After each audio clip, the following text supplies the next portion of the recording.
Okay, so let's talk about scheduling jobs into our production calendar, and really the step right before that of getting all that information together to know how to schedule it. The schedule is everything. It's what we follow to keep us on track. It tells us what to do every day. It tells other people that are here what to do every day and what is priority and what to be worked on. So it's important that that schedule is accurate and really communicates everything we need to know and has everything on it.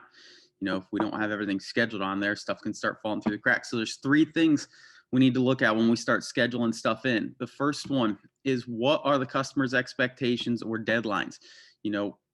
Our standard turn time here is 10 business days from the time they give us all information. So unless they've talked about something with us ahead of time, as far as a special due date, a rush job, whatever, and we've okayed it, we can expect it to be that 10 business days. So that's kind of the easy one to start, is that's the first thing to keep in mind. The next thing to keep in mind is, what do we already have scheduled and what is our capacity? You can't overbook.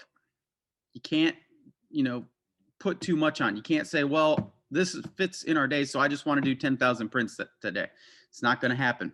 So you got to know, based off previous tracking, what we can do in a day, what our capacity is, and have the schedule booked up accurately to know how much open capacity we still have. Then fill up those days to the max of what we can actually do.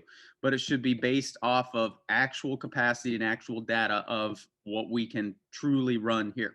And then the final thing is shipping. When's it going to get here? And there's kind of an art to all this, and taking all three of these and figuring it out. But the final one is shipping. And that means when that shipping confirmation or the order confirmation comes through that email, we need to look and see where it's from and start getting a little bit of an idea of when we can start scheduling this in. The key thing with all of this is to look at all the warehouses it's coming from and see which one is the furthest away, because that one's going to take the longest to get here, which means the job's not going to completely get here till that last piece is here. So the scheduling's got to be based off that, whichever warehouse is the furthest away. So three things when scheduling: our internal capacity, commitments and deadlines to the customer, what they're expecting, what day they expect it to be due on, and where it's being shipped from. That's the three-headed monster of taking all that information and formulating it, putting it up on the production calendar.